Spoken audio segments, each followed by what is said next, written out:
I spoke earlier today to Everly Paul Chet Greene. He is the Foreign Minister of Antigua, and I began by asking him whether he has, as we speak now, as we recorded the conversation, have had any intimation from India about Mehul Choksi.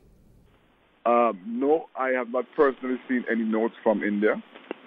Let me be very clear in stating that this has been a very difficult week for me as well. My father passed, and so I was making plans for funeral arrangements. But nothing has come to my attention, even during this difficult period, from India. If there is something, I believe I would have been alerted. And I'm sure that, it will be dealt with by my officers. Right, so I'm very sorry, of course, to hear about your father. Deepest condolences. That's something we had no idea about.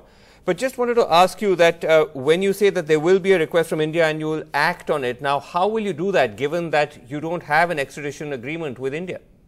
Well, I did make it clear in a previous interview, I said that notwithstanding the fact that we do not have an extradition treaty with India, I made it very clear, lucid, that should we receive a request from the Indian government, we will treat with it. Okay. Even though, as you just said, there is no extradition treaty? Even if we do not have one. That has to do with a couple of things. One, it has to do with our own beliefs and our own policies and positions with respect to global good governance. It also has to do with the fact that we are very, very, very gung-ho on protecting the integrity of our jurisdiction, our country, and also our CIP program.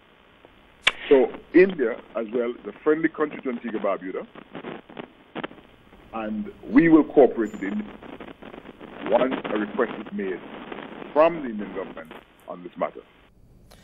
Okay, but the question still remains, though, that how did you manage to give citizenship to this gentleman, to Mehul Choksi, even though he had such serious charges against him?